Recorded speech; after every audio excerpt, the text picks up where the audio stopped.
muchísimas gracias por venir a escuchar esta mañana. Como vamos a ver hoy, hubo todo un proyecto, o no uno, muchos proyectos para quedarse con esos territorios prácticamente desde finales del siglo XVIII en adelante.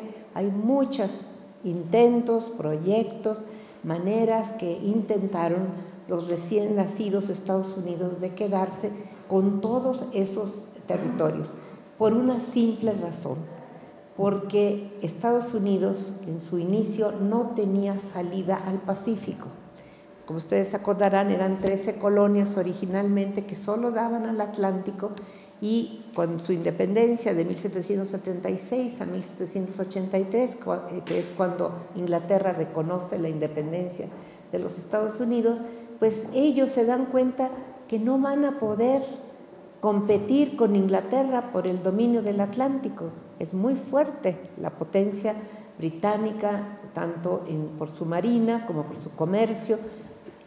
Entonces saben que la única posibilidad para ellos de ser una potencia será el Pacífico, pero no tienen salida al Pacífico. Entonces vamos a ver cómo hay tantos intentos, yo les voy a hablar de para quedarse con esas tierras. No solamente conocerlas, no solamente visitarlas, no, quedarse con esas tierras.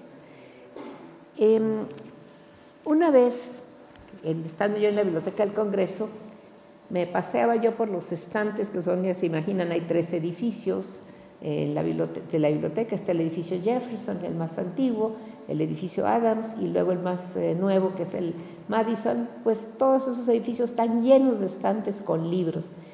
Cuando yo estaba podíamos pasear sin ningún problema y ni restricciones. Ahora ya no se puede, ni siquiera los empleados de la biblioteca lo pueden hacer, es muy restringido, pero en aquella época yo podía andar por todos lados. Y me encuentro de pura casualidad una publicación de 1808 que se llamaba The American Register. Era una publicación especialmente dedicada a comerciantes, a negociantes de los Estados Unidos, sobre todo de los puertos, Baltimore, Nueva York, Filadelfia, Nueva Orleans, todos los puertos principales. Las compañías de comercio estaban muy interesadas en este tipo de publicaciones. Y empiezo a revisarlo y veo algo que me llamó mucho la atención. Veo un diario de un comerciante que se llamaba William Chandler. Eso ya me prendió un foco de alarma en la cabeza. Y en segundo, lo que decía el título, decía, se los puedo decir en inglés y en español. En el inglés era Journal of a Voyage Between China and the Northwestern Coast of America, made in 1804, es decir, diario de un viaje entre China y la costa noroeste de América, efectuado en 1804. Pero no era el título que me llamó la atención, fue el nombre. Yo ya conocí ese nombre. Dije, ¿qué está haciendo este señor escribiendo un diario? Pero cuando lo leí, pues más me impresionó, porque aunque se llama así, es un diario sobre la costa noroeste de América y a China, sí, pero lo principal es su relato sobre las 2 Californias, tanto la península como la Alta California. Está escrito porque hizo 2 viajes, uno en 1803 y otro en 1804, y lo que dice ahí pues me dejó sumamente sorprendida, y más porque he de decirles que yo soy baja californiana, y como baja californiana pues dije, ¿qué es esto? Lo que este hombre está escribiendo. Pues les voy a platicar quién es y qué escribió. Bueno, cuando revisé eso dije, lo tengo que traducir a como dé lugar. Estaba en inglés, publicado en el año 1808. Lo tengo que publicar, y sí, la Ibero lo publicó en 1991 o 92, y lo publicó como diario de un viaje entre la China y la costa noroeste de América, efectuado en 1804. Si ustedes lo leen, van a encontrar lo que pensaban ya los comerciantes norteamericanos sobre cómo quedarse con esas tierras. Es toda una especie de manual de cómo se pueden quedar sin problemas tanto con la península como con la Alta California. Ese realmente es el propósito del diario. Le está diciendo a sus compañeros, mercaderes, compañeros negociantes y al gobierno de Estados Unidos: señor, nunca va a poder la Nueva España, no va a poder defender esto. Esto está muy fácil, nos podemos quedar con ella. Entre muchas veces, me acuerdo en una frase que decía: en una palabra, a pesar de los españoles, sería tan fácil quedarse con las Californias como arrebatárselas en un principio. Es decir, rapidísimo se las podemos quitar, no hay manera que las defiendan. Y lo que hace él es ir por cada bahía, cada lugar donde va pasando, dice: aquí se pueden venir tantos regimientos, tales barcos pueden quedarse en la bahía, pueden entrar, otros no pueden, cómo desembarcar, cómo tomar las Californias. Bueno, al grado que en 1803 bombardea el puerto de San Diego y no lo pudo tomar. Estamos hablando de 1813, pero este diario, el de 1804, es el que con mayor cuidado va contando la historia de cada misión, tanto de la península como de la Alta California. Y fíjense, luego les voy a decir todo lo que hizo, no nada más, yo lo conocía no por esto, sino por otro. Voy a decirles quién era.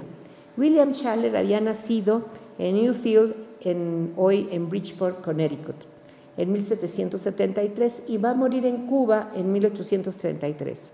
Era hijo de unas personas sencillas que trabajaban cerca de los asuntos y los barcos de la zona, pero pierde a sus padres cuando era un niño, y para ayudar a mantener a sus hermanos se va a trabajar a los 14 años a una firma también comercial neoyorquina. Va a aprender español, va a aprender francés, además sabía inglés, y no es cualquier muchachito que no está bien preparado. Es impresionante lo que este jovencito huérfano va a lograr. Después me lo voy a encontrar traduciendo la historia de Nuevo Flandes o de Chile por un jesuita de los expulsados de la Compañía de Jesús en el siglo XVIII, traduciéndolo al español, una historia de Chile.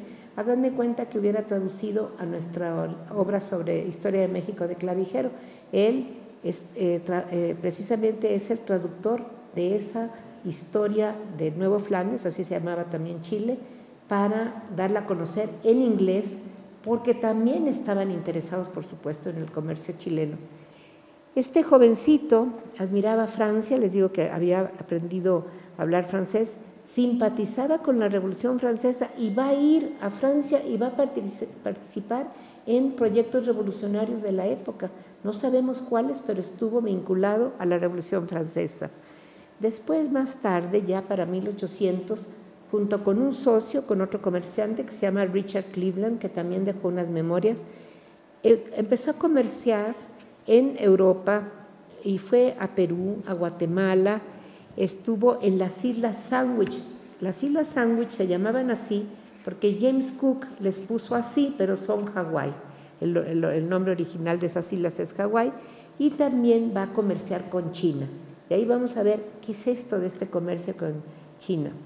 ¿Por qué ese interés de ir de estos bostoneses, les decían en América del Sur, a estos comerciantes?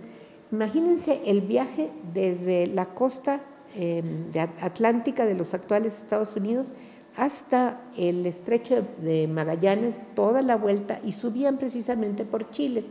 Y su amigo, los dos, se pasaban hablando con los criollos de Santiago, de Valparaíso, les regalaban la Constitución de Estados Unidos y los trataban de convencer que se independizaran y, por supuesto, juraran la Constitución de Estados Unidos. Ya estoy hablando de 1802, 1803, ya lo iban haciendo así. Se decían a sí mismos apóstoles de la democracia, de apóstoles que tenían muy poco, pero bueno, lo hacían, y lo hacían no nada más allí, todos los donde iban pasando por el Pacífico, en San Blas, aquí en la Nueva España, también regalaban la Constitución en 1803 a los locales para ver si se animaban a separarse. Bueno, el viaje que nos interesa es su segundo viaje a la América Española, porque en ese viaje que iban en búsqueda de una mercancía sumamente apreciada en dos cortes, en la corte de los zares rusos y en la corte del emperador de China. Era la nutria. No sé si ustedes han visto lo que es un animalito de nutria, son preciosos, pero la nutria más fina del mundo estaba en las Californias. Casi acabaron con ella estos comerciantes, casi acabaron con la extinguieron, pero eran sumamente fina. Entonces, claro, en Rusia y en China, las dos cortes imperiales, era la favorita.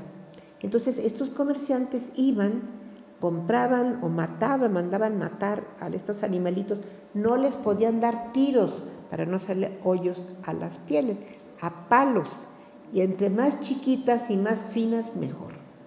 Era horrible. Bueno, era un comercio espantoso, pero les daba muchísimo dinero, muchísimo. Entonces, así empezaron. Y van a haber varios países interesados en este comercio. Por supuesto, los Estados Unidos con estos comerciantes, también los ingleses y también los rusos. Los rusos tenían un establecimiento muy importante ruso en Alaska. Ustedes se acordarán que Alaska fue rusa. Y allí había un hombre que se llamaba Alejandro Baranov, que hace un acuerdo con estos comerciantes estadounidenses para el comercio de esas pieles tan apreciadas.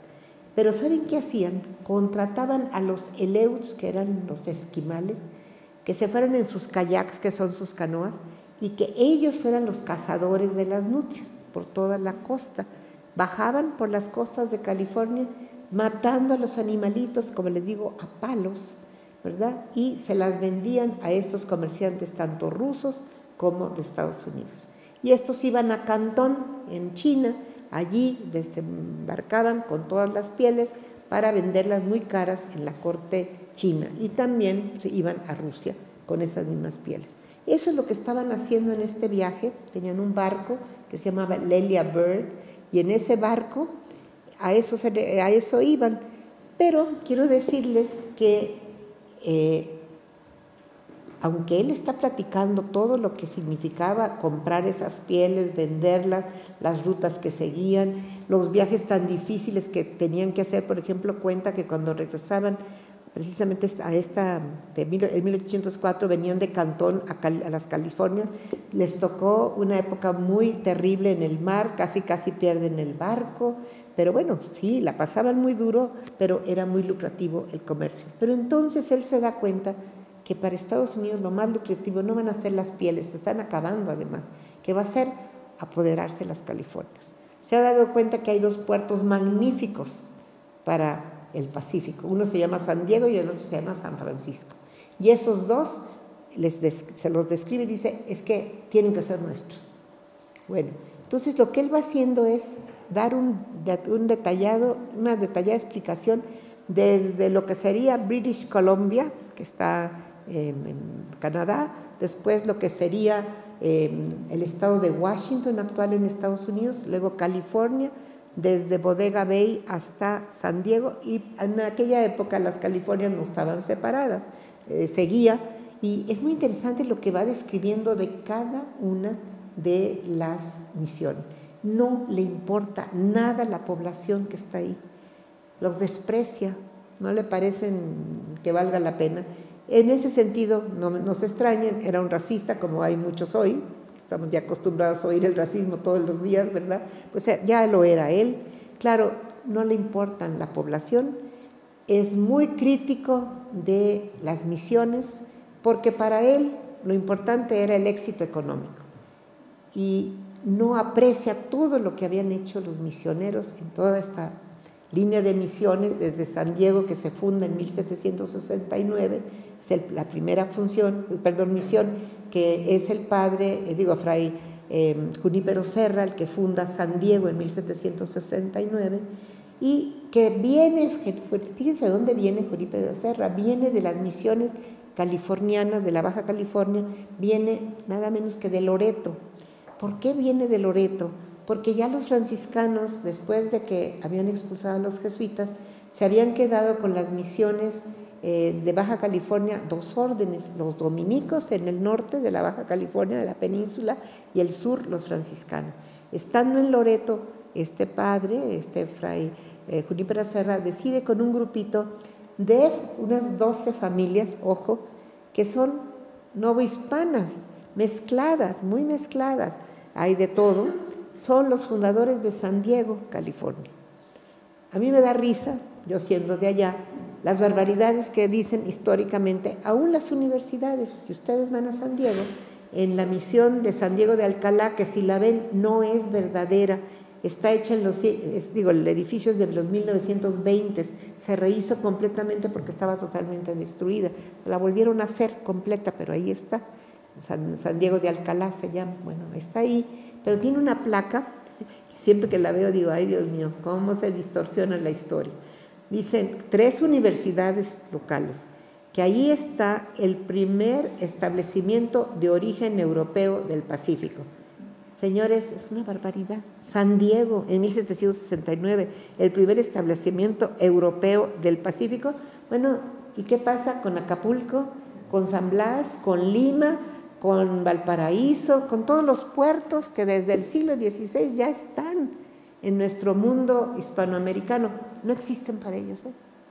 Es el primero del Pacífico, 1769, porque es falso totalmente. Y son 3 universidades, que tienen departamentos de historia. No se asusten, esto es lo normal en Estados Unidos. Yo di clases en la Universidad de Estados Unidos y lo primero que hacía decirles, el nombre de mi clase es una aberración. Se llama Colonial Latin America, señores. Ni fuimos colonias, nosotros no fuimos colonias, ustedes sí. Aquí hubo un virreinato y un reino, jurídicamente así estaba establecida la monarquía española, con reinos, virreinatos, capitanías generales y provincias. Esto no es de nosotros, jurídicamente no éramos eso, y tampoco Latin America, porque ¿saben qué? Eso es un término de mitad del siglo XIX, cultural, inventado por los franceses. Entonces, yo estoy hablando del siglo XVI, XVII y XVIII, no hay Latinoamérica, no tiene contenido, no existe. Pues aquí en Estados Unidos así lo entendemos. Todas las universidades, incluso Harvard, todas las que ustedes quieran, tienen su bendito curso que se llama Colonial Latin America. Y díganles que no, yo me la pasé diciéndoles una aberración, no hacen caso. Ellos creen que saben más. Ayer, sí fue ayer, Trump, bueno, no me extraña de Trump, pero me extraña de los que lo rodean, fue a decir en Virginia que iba porque se cumplían 400 años de Jamestown, el primer lugar donde hubo un gobierno establecido común. Hace 400 años, y nosotros hace 500 años, ¿qué? Y antes, ¿qué pasó con la Audiencia de Santo Domingo? Que es un cuerpo colectivo que gobierna lo que después fue la Nueva España, lo que fue Luisiana, Florida, todo lo que, y hasta Centroamérica. Es un cuerpo colectivo, en el siglo XVI, señor. No, ellos son primero, hace 400 años, con Jamestown. Se los juro que eso es diario allí, ¿eh? Yo me la pasé en la biblioteca del Congreso todo el tiempo diciendo esto no es cierto, esto no es cierto. La primera en la frente, ¿saben dónde están? Bueno, hasta risa da, pero ¿dónde están clasificadas todas las bulas papales? En tauromaquia. Porque cómo se escribe bull y cómo se escribe toro, igual, bull y bull. Entonces, todas las bulas en tauromaquia. Yo llegué y no había acentos ni ñes. Y les dije, señores, esto es una falta de ortografía. Qué casualidad que el polaco tiene sus acentos y tiene todo, y todos los demás, y nosotros español no. Ay, ¿qué importa? No tiene nada que ver. No, sí tiene. Es una falta de ortografía. Y la ñ, no importa. No. Les puse feliz año y luego les puse sin ñ. Y se los traduje. Se quedaron así. Dije, eso es lo que están diciendo. Montana no se llamaba Montana, señores. Es montaña. Y así síganle. Pero es un gran desprecio por el mundo hispánico. Quizá nacido de la famosa leyenda negra que ellos manejan, ¿verdad? Pero crean, combatir eso es muy difícil. Por eso también yo quise publicar esto, para que se viera sus intereses tan tempranos y para que nos diéramos cuenta que hay un proceso que explica la guerra con México. Esa guerra no tenía ninguna razón, fue totalmente injusta, tienen que inventar un pretexto. en mayo de 46 la declaran, pero con un pretexto que inventaron, porque no encontraban cómo declarar la guerra. Están todas las instrucciones ¿cómo se llama? Al general Zachary Taylor, que estaba en la frontera, y haga un accidente para poder nosotros tener un pretexto. Meses y meses le piden que haga un accidente y no lo hace, no lo logra, hasta que un día se mete a territorio mexicano, ataca una patrulla mexicana y la patrulla le contesta. Y entonces Paul, que el presidente, va a decir en el Congreso: señores, han derramado sangre americana en territorio americano. No era verdad, pero con eso, en mayo de 46, declaran la guerra a México. Les surgía porque no habían podido conseguir comprar estos territorios. Si ustedes vieran cuántos intentos hay de compra, y la excusa era, yo los leí todos, recibí los archivos, vi todos los expedientes de los agentes, no se llamaban agentes secretos, les llamaban agentes del Ejecutivo, porque solo le daban información al vicepresidente, al presidente y al secretario de Estado. Al Congreso de Estados Unidos no le decían nada, era directamente con el Ejecutivo. Esto va a ser este señor después de este viaje. En este viaje, pues, escribe todo eso, va diciendo: aquí es muy fácil quedarse, esto nos puede servir para tal cosa, se produce tal cosa, etcétera, etcétera. Pero lo escribe hasta el año 8. Ya para el año 10, ¿dónde estaba William Chandler? Es agente del Ejecutivo, trabaja para James Monroe, que era secretario de Estado. ¿A dónde lo mandan? Lo mandan a La Habana, a Cuba. Le piden que convenza a los cubanos de separarse de España y aceptar la Constitución de los Estados Unidos. No logra nada, lo corren. Entonces viene a Nueva Orleans y ahí se va a encontrar con un había sido diputado en las Cortes de Cádiz, en España, era cubano, se llamaba José Álvarez de Toledo, había representado a la mitad de la isla de lo que es Santo Domingo, hoy la República Dominicana, pero ese señor estaba en Nueva Orleans. Es un caso muy chistoso, raro y también muy especial. Servía a 4 diferentes jefes: a Inglaterra, al gobierno inglés, al gobierno de Estados Unidos, al gobierno español y a los insurgentes, a los 4, a la vez. Por supuesto, al final va a traicionar a los insurgentes y va a entregar toda la información a Luis de Onís, el embajador español en Estados Unidos. Por eso tenemos los papeles existen, hasta su diario. ¿Por qué? Porque se los vendió a Luis de Onís, y Luis de Onís, cuando se regresa a España, quedaron en familia, y un banco mexicano en el siglo XX los compró. Pasaron años y se acabó ese banco, y la presidencia de la República los compró. Nosotros, Tere Franco y yo, los publicamos en una obra que el Senado de la República publicó, que se llaman Pliegos de la Diplomacia Insurgente, porque ahí cuentan la historia de los intentos de los insurgentes de hacerse de armas, de voluntarios y de negociar con Estados Unidos apoyo a la insurgencia, que fue un fracaso total fracaso, horrible. Da dolor leer esos 72 documentos, porque uno ve la desesperación ya de la insurgencia, que está prácticamente completamente derrotada, y su única esperanza le queda en la ayuda exterior. Y la ayuda exterior no fue ayuda, era negocio, y era lo único que importaba. Y se van a estrellar contra esa actitud. En el diario de uno de ellos, que da a pesar porque uno ve lo que dicen: pero si los fusiles cuestan $3 en el mercado y a nosotros ustedes nos los quieren vender a $25. Contestación de los comerciantes: ese es el precio de la libertad. Era negocio. Y entonces esa es una historia triste. Pues ahí está Schaller. Schaller se encuentra con José Álvarez de Toledo, uno de estos, y juntos invaden Texas en el año 1810. No logran nada, los sacan para afuera, vuelven en 1813 y otra vez los sacan para afuera. Pues los realistas, el ejército realista allá en el norte los saca, los manda otra vez para Luisiana, y entre los que sacaron a estos dos, que llevaban un montón de filibusteros de origen de Estados Unidos, que los llevaban a invadir Texas, y un muchachito de 14 años, ¿saben cómo se llamaba? Antonio López de Santana, que ya andaba en Texas allá a los 14 años sacando estos filibusteros para afuera. Pero dejan algo, yo lo vi eso en el archivo de los National Archives en Washington. Los dos escribieron, tanto Álvarez de Toledo como Schaller escriben 2 periódicos. Uno se llama La Gaceta de México, nomás sacaron un número porque los corrieron, y luego hacen otro que se llama El Mexicano, el único periódico bilingüe de la insurgencia, porque la mitad le escribe en español José Álvarez de Toledo y la otra mitad Schaller en inglés. Existe solo un número de cada uno porque como los corrieron ya no pudieron hacer más. Pero es interesante, ahí andaba y lo volvemos a encontrar en otros momentos, siempre tratando de conseguir la independencia de la Nueva España.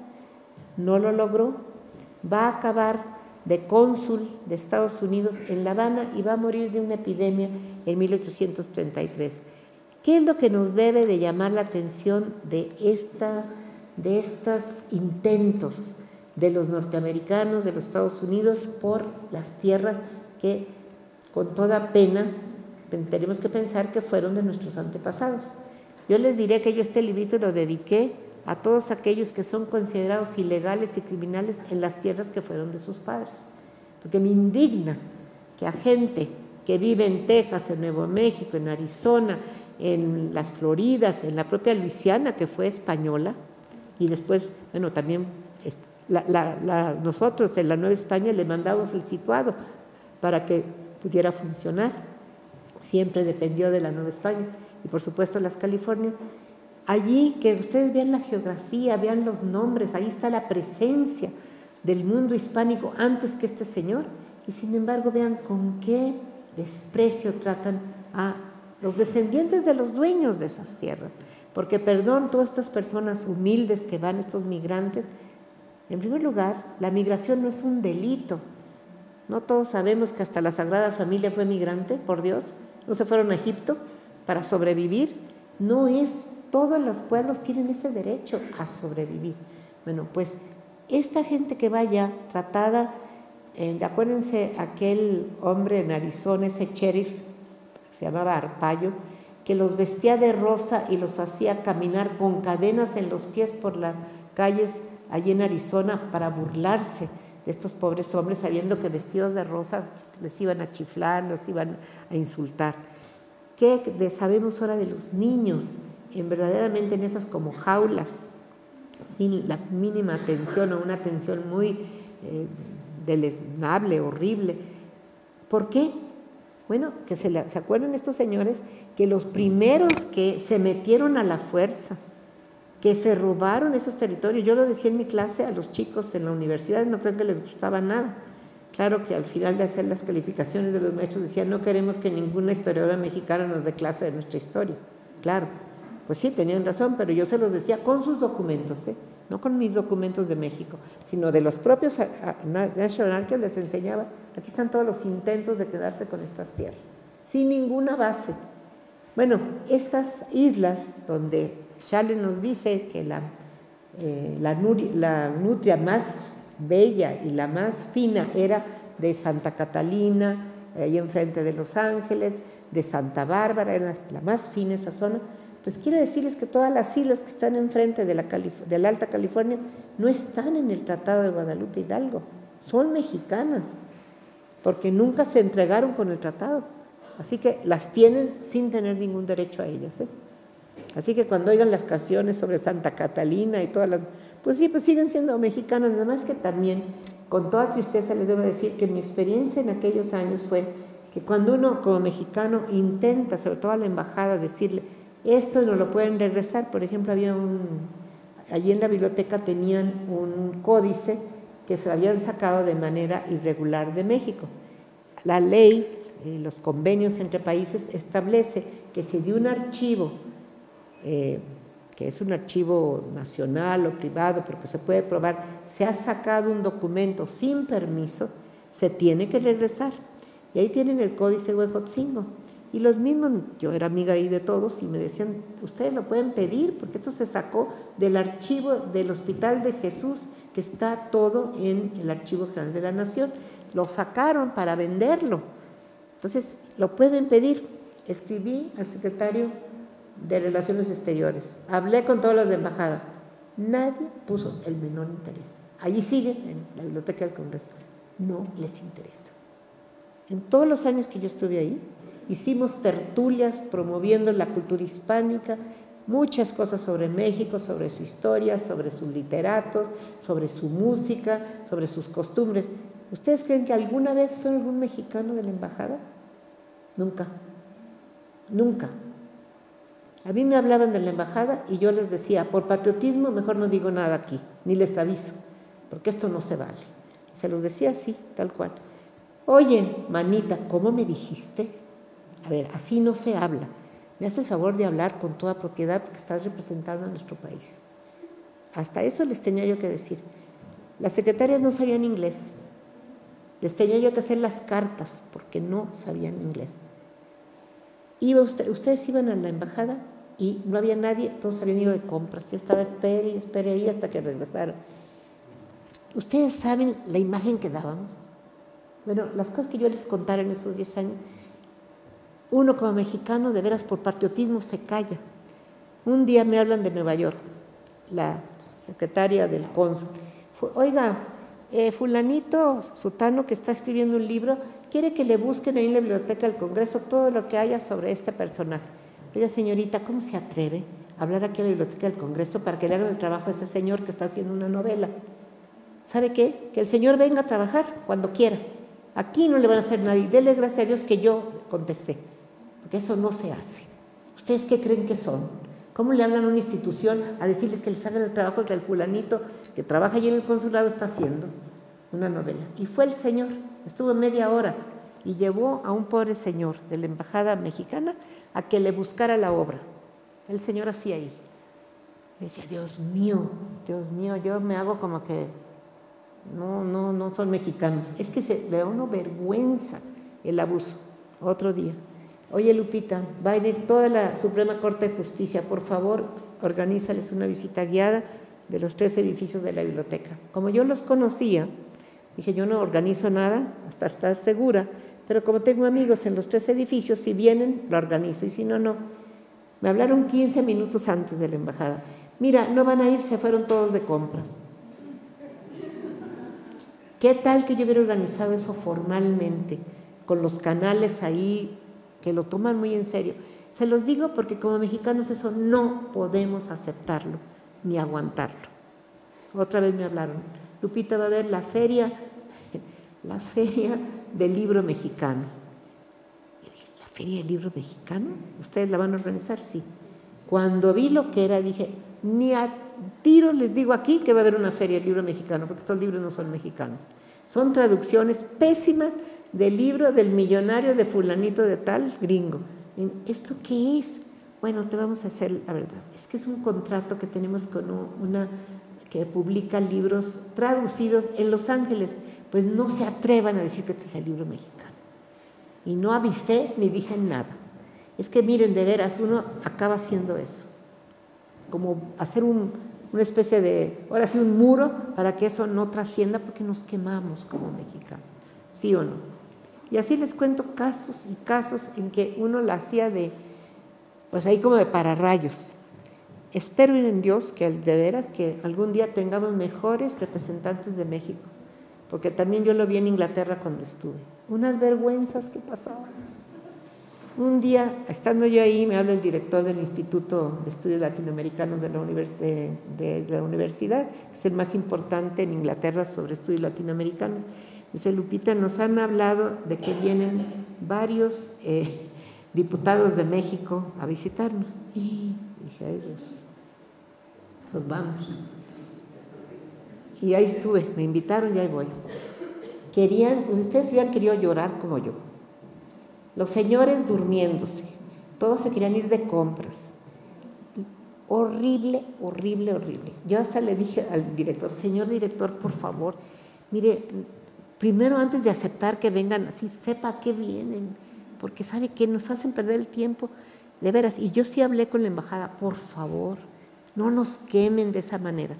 Nos mandaron un disque regalo de ese tamaño, un librote carísimo, grandotote, que se llamaba Quetzalcóatl, escrito por José López Portillo, a todas las instituciones de toda Inglaterra. ¿Saben qué hizo el instituto? Regrésenlo, esto no sirve. Esto no es una historia, esto es una adulación a un político. Y además cobraban 20 libras por recibirlo por el correo. Pues dijeron que porque vamos a pagar de algo que no pedimos. Créanme que yo he vivido eso muchas veces cuando he estado fuera. Y como mexicana trato de cubrir esas cosas. Otro día también me hablaron de la embajada en Washington. Queremos que vaya a ser guardia a la estatua de Benito Juárez. Señor, yo no hago guardia a nadie más que a mi bandera. Cuando sea la bandera me hablas. Y no fui. Porque digo, ¿qué les pasa? Otra. Oiga, la vamos a invitar a esto, pero no la podemos invitar más que a usted sola. Su esposo no puede venir. Oiga, ¿por qué? Pues es que aquí pues, tenemos que contar el número de personas y pues no puede usted venir más que usted. Pues entonces no me pongan en la lista porque no voy. La embajada mexicana es México, no es los gringos que hacen esto a cada rato. Venga usted sola. ¿Sabe qué? No voy. Y por favor, tengan la delicadeza de actuar como mexicanos. Ustedes saben que yo, si no invitan a mi esposo, yo no voy. Entonces, por favor, no hagan eso. Pero se los digo para que estemos muy al tanto y estemos también, yo creo que es tiempo que nosotros hablemos, no tengan miedo a hablar, no tengan miedo a defender. Siempre he dicho, y ahora estoy preocupada por eso, que tenemos ante ellos que ser muy dignos y mantenernos firmes, nada de someternos, porque nos tratan peor. Cuando yo llegué a la Biblioteca del Congreso, soy mexicana, llegué como mexicana, como extranjera, lo primero que me dijeron, usted va a jurar la Constitución de Estados Unidos y la bandera de Estados Unidos. No, señor, yo no juro nada. Yo tengo mi Constitución y tengo mi bandera. Ustedes me están contratando como extranjera y como mexicana. Fuimos al jurídico de la biblioteca y dijeron, tiene ya razón, ella tiene su bandera y tiene su Constitución. Yo les dije, yo la respetaré, pero no la juro, porque no soy su ciudadana. Y lo respetan a uno. La siguiente en la frente. Llego a la división hispánica. Doctora, me dice el director, quiero que vaya a la universidad, a Rhode Island, a la Universidad de John Carter Brown, a presentar una ponencia sobre el proyecto que está usted haciendo de archivos españoles, aquí en 53 colecciones en Estados Unidos, pero la firmo yo. ¿Cómo? Sí, porque aquí se acostumbra que solo los jefes firman los trabajos. Pues se acostumbran mal, porque aquí esta autora es la autora y hay derechos de autor. Usted quiere ir, vaya usted, pero usted escribe de lo que no sabe. Pero si usted quiere que vaya, yo escribo y yo firmo.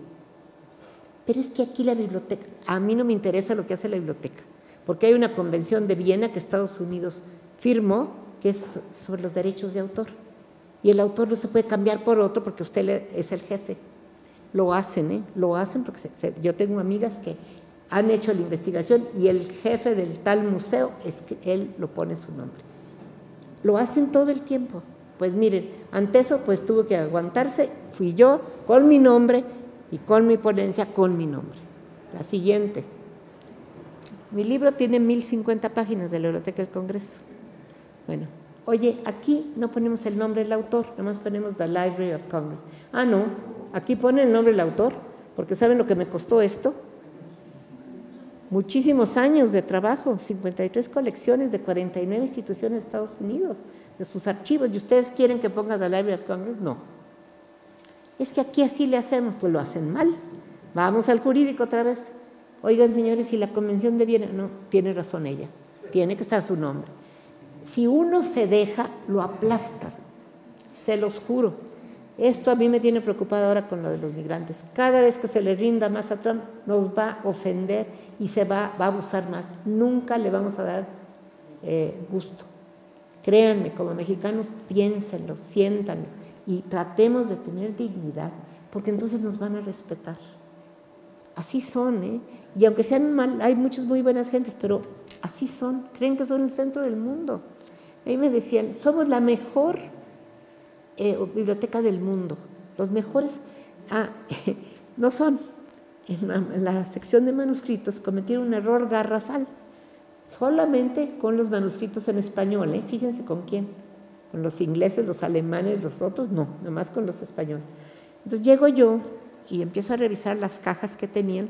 Tienen estantes y estantes de un proyecto que fue muy importante, de finales del siglo XIX, 1890, 5 instituciones importantes de Estados Unidos, la Biblioteca del Congreso, Harvard, la Universidad de Berkeley, Austin, varias, se juntaron y dijeron, vamos a mandar a España a los más importantes archivos con fotografías, copiar el material que tenemos que tener porque tenemos todos estos territorios que le pertenecieron primero a España y luego a México y no tenemos nada de su historia.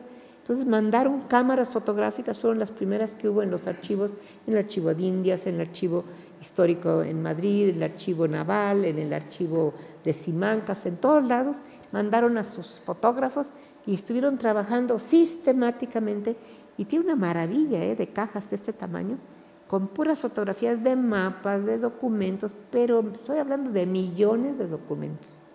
Y entre ellos algunos que ya no existen ni en el propio archivo de India, porque en 1929 hubo una quemazón, que se quemaron varios, pero ahí están, los tienen estas gentes. Yo lo vi, pues estuve haciendo la investigación más de 7 años sobre sus documentos. Bueno, pues los tienen y están muy bien catalogados, dice Archivo General de Indias, lo que sea, ¿verdad? Estado o Audiencia de Santo Domingo, etcétera, lo que sea, con su legajo, número, todo. Pues ¿saben qué hicieron estos fulanos que no saben español? Era el director y el subdirector de la sección de manuscritos. Cambiaron todas las clasificaciones, porque ellos son los mejores, así me lo dijeron, catalogadores del mundo. Modernizaron todo y le pusieron, por ejemplo, Archivo General de Sevilla, Audiencia de Santo Domingo, legajo 50, Archivo General de Indias, República Dominicana. Porque modernizaron todo según ellos. Les dije, pues están muy equivocados. República Dominicana, que es la mitad de una isla hoy, no es la Audiencia de Santo Domingo, el primer, ahora sí, gobierno colectivo de la historia de todo el hemisferio, porque desde el siglo XV allí se establece ya un gobierno y después la audiencia tiene una jurisdicción que incluye Luisiana, Florida y toda la Nueva España y toda América Central. ¿Cómo se va a comparar con la jurisdicción de la República Dominicana, que es la mitad de una isla, la otra parte es Haití? Entonces, no es lo mismo. Mire, me dijeron, se los juro, usted, y a España y a usted no les creemos, porque nosotros somos los mejores del mundo y nosotros modernizamos todo. Así les dije, ¿y por qué no tocaron los manuscritos ingleses, ni alemanes, ni italianos, ni franceses? Porque si son los mejores del mundo, esto que dice milicias de Boston, siglo XVIII, ¿por qué no le pusieron Pentágono? No sabían qué contestar. Y pues, ¿saben qué? A ustedes no los voy a publicar. Imagínense, yo trabajaba para ellos, para la Biblioteca del Congreso. Su colección no sale. Salen 52 colecciones, pero esta no, porque están mintiéndole a los investigadores. No existen documentos con la clasificación que ustedes le dieron. Existen las copias, pero ustedes tienen copias, no tienen el original, no son nadie para cambiar la clasificación de un documento que ustedes no tienen. Entonces me dijo, hasta eso, muy inteligente, diremos, el que seguía después del bibliotecario general, me dijo, doctora, ¿qué hacemos? Usted dice, y tiene razón, no se puede publicar esto porque pues está mintiéndole a todo al mundo de la investigación. Estos documentos no están clasificados así, no existen así como ellos lo hicieron. Que mire, señor, si usted va a los estantes, están perfectamente clasificados en las cajas, no por estos señores que alteraron todo, pero las cajas y los documentos están bien. Los saco de ahí, sin tomar en cuenta estos hombres, que son unos ignorantes. Les platico eso para que vean. Créanme, yo les decía a la gente que trabajaba ahí limpiando, que eran gente pues nuestra o centroamericana, que la pasaban muy mal. Ustedes, esta ciudad de Washington es pura copia de elementos franceses, ingleses. Ustedes tienen en sus países, en Honduras, en El Salvador, en Guatemala, en México, maravillas originales, siéntanse orgullosos. Tienen más cultura que aquí. Créanme, un poco para que tuvieran autoestima, porque los tratan muy mal. Entonces, esto se los cuento para que vean que este tipo de testimonios nos están indicando que esto siempre ha estado allí, que México ha sido víctima de ese expansionismo y de ese interés, y que nunca nos van a ver con respeto. Si ustedes hoy van a la Baja California, que es mi patria chica, les va a doler, le llaman baja. No se llama Baja, eso es un adjetivo, ¿sí o no? Bueno, el Smithsonian publicó unos folletos que decía, come to Baja, domestic trip, ¿cómo que doméstico? Porque hay dos tipos de viajes que hacen los del Smithsonian, international y domestic, ¿cómo que Baja domestic? Y que le escribo al director, oiga señor, ustedes son una institución cultural y están cometiendo aquí 3 errores. Primero, Baja no es nombre. Usted va ¿a New qué? ¿Va a New York? ¿New England? ¿New Orleans? ¿A qué? New no es nombre y Baja no es nombre. Tampoco somos un viaje doméstico, señor, porque no estamos dentro de Estados Unidos, somos internacional. Fíjese que la Baja California, la península, es nuestra, no de ustedes. Y también además le aviso que ustedes aquí dicen que la California nuestra se llama así por la California de ustedes, está muy equivocado.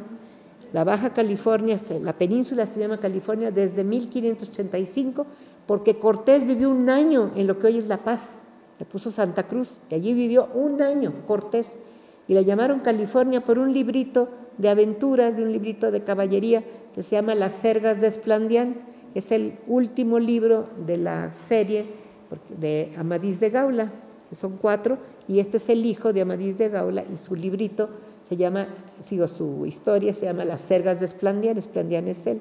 Bueno, allí hablan de una isla que se llama California, de amazonas que viven ahí, que son guerreras, de ahí lo sacaron, el nombre en 1585, entonces, ¿cómo que nosotros lo sacamos de ustedes? Bueno, se lo escribí, ¿y saben qué me contestaron? Bueno, es que nosotros contratamos una compañía que nos hace la propaganda. Esa fue la salida. Y eso se los puedo decir, año con año nos la pasábamos nosotros tratando de, pero esa es la manera de pensar, ¿eh? Así que les digo esto para que vean que esto que fue un mero viaje por ir por las pieles de nutria se convirtió en una propuesta al gobierno de Estados Unidos y a todos los comerciantes de quedarse con las Californias. Lo han intentado. Cuando uno ve la guerra de 46-48, saben que tanto la Baja California como la Alta California estaban allí, los Marines ya estaban desde el año 45, antes de la guerra ya estaban y no se salieron. Estaban ya tomadas la península y tomada la Alta California, ya no se salieron. Esperaron el pretexto, declaran la guerra en mayo de 46, pues ya estaban ahí los Marines. De puro milagro nos quedamos con la península, de puritito milagro. Y quiero avisarles que siguen insistiendo que la quieren comprar. Ahora, ya le llaman Baja, y lo más grave, yo sí se les dije al Departamento de Turismo, ¿cómo es posible que nuestra Secretaría de Turismo le diga Baja? Que se lo digan ellos porque son ignorantes, pero nosotros, llamarla Baja, ¿qué nos pasa? ¿Verdad? Fíjense cómo uno se puede autodegradar. Eso es porque los que quise yo venir a hablarles de esto, que es esta primera narración de un estadounidense sobre las Californias, en donde se ve clarísimo ya la intención de quedarse con ellas. Lograron quedarse con la Alta California, pero la península, yo para mí la veo que peligra. Si ustedes ven Los Cabos cómo está, vayan a Los Cabos, llegan los barcos, se baja uno del barco, no le piden ni siquiera el mínimo papel, entra todo mundo, se pueden quedar ahí y hacer lo que se les pega la gana. Cabo San Lucas, Los Cabos, a mí me dio una tristeza ver, parece un cabaret de los gringos, está lleno de pura bebedera, horrible. Es decir, ¿qué hemos hecho con un lugar tan hermosísimo? Bueno, si los mexicanos no defendemos, si los mexicanos no nos oponemos a eso, si no hacemos oír nuestra voz, pues eso va a seguir pasando. Hoy las casas más caras, los terrenos más caros de Los Cabos, de San José del Cabo y de Cabo San Lucas, están en manos extranjeras y lo hemos permitido. La Constitución lo prohibía. De Salinas para acá ya no. Entonces yo sí digo, y se lo digo de corazón, estemos atentos, pensemos que nadie más que nosotros podemos defender a México, pero lo tenemos que defender defendiéndolo con dignidad, no dejándonos que nos aplasten. Entre más se hinque uno, más lo van a patear. Eso se lo digo por experiencia. Ya para último les contaré una escena que a mí me pareció, se venía 1992, eran los 500 años estuvo muy curioso porque estaban que no sabían cómo explicar que Colón nunca pisó tierra de Estados Unidos. Pues, ¿cómo le hacían? Descubridor de América, ellos son América, eso es otra. Son ellos nomás, nosotros no somos América, les aviso. Ellos son América, por eso we are going to make America great again, y América, babosadas. Ellos no son América, somos todos, somos 35 naciones en América. Bueno, pero lo curioso fue para 92, a mí me daba risa ver que cómo le hacían. Pues pues Colón no pisó nada de Estados Unidos. Entonces, ¿qué hacer? Pues no sabía ni cómo inventar, ¿verdad?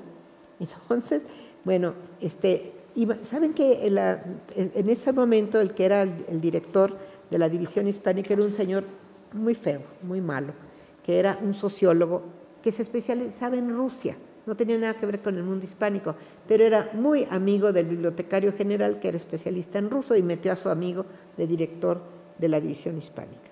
Grosero, ofensivo con todo lo que fuera hispánico, imagínense.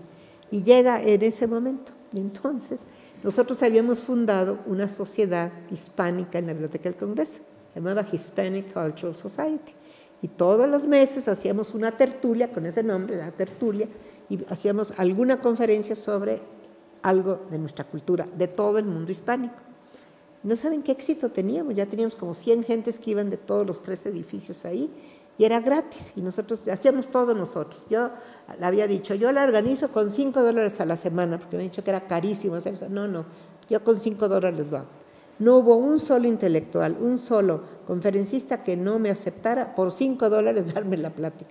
Yo le decía, mira, solo tengo $5 y te alcanza para un sándwich y un refresco. ¿Cómo ves? ¿Me das la plática? Nunca me dijeron que no en todos los años que estuve. Bueno, entonces así hacíamos eso. Bueno, entonces este tipo, ¿saben qué organizó el fulano ese? Un cóctel para invitar a todas las embajadas, eso era lo único que le interesaba. Y le habló a la presidenta de nuestra Hispanic Society, la Cultural Society, que era una señora negra de Puerto Rico, buena gente, pero con todo respeto diré que tenía un poco un alma de esclava, la pobrecita así, sometida totalmente. Y entonces le habla a este hombre y le dice, oiga, queremos que su sociedad, de sus miembros, sean los meseros del cóctel, sí, se los juro. Y además que atiendan en el estacionamiento a la gente. Y me dice a mí, que yo era la vicepresidenta que había llegado a eso, y que me indigno como no tienen. ¿Cómo dijiste? ¿Cómo se te ocurre decirle que nosotros vamos a ser los meseros de su cóctel? En este momento y delante de la mesa directiva le hablas y le dices que la sociedad hispánica no es mesera de nadie, que se organice como quiera, que es una vergüenza que a la sociedad, que se supone que es nuestra cultura, no le invite al cóctel, pero quiera que seamos los meseros, y la obligamos a que le dijera eso, y de nosotros por supuesto que nadie fue, pero quiero decirles que así se las gastan, de veras se los digo de corazón, porque a mí como mexicana me duele en el alma. Y la última, ya para terminar, cuando llegué, pues me entrevistó la FBI, quién sabe qué mexicana era esta, ¿verdad? Y entonces estaba ahí llenando y me dice, oiga, ¿y usted de qué raza es? ¿Cómo? ¿De qué raza? Se me queda bien, me dice, porque mexicana es, ¿verdad? Sí, mexicana. Pero usted no, si es mexicana no puede ser blanca, y no es negra, y no es café, y no es amarilla. ¿Usted qué es? Póngale allí, humana, eso soy. Y el señor puso humana. Es que le preguntan a uno cosas así, se los juro. No estoy exagerando, eso yo lo viví 10 años ahí. Y ¿saben qué? Pero lo respetan a uno, Si uno se mantiene, al rato lo respetan y lo quieren. Créanme, y eso les pido a todos, que como mexicanos cada uno lleve muy dentro esa dignidad de nuestro país y de nuestra cultura, que es enormemente maravillosa y valiosa. Muchas gracias.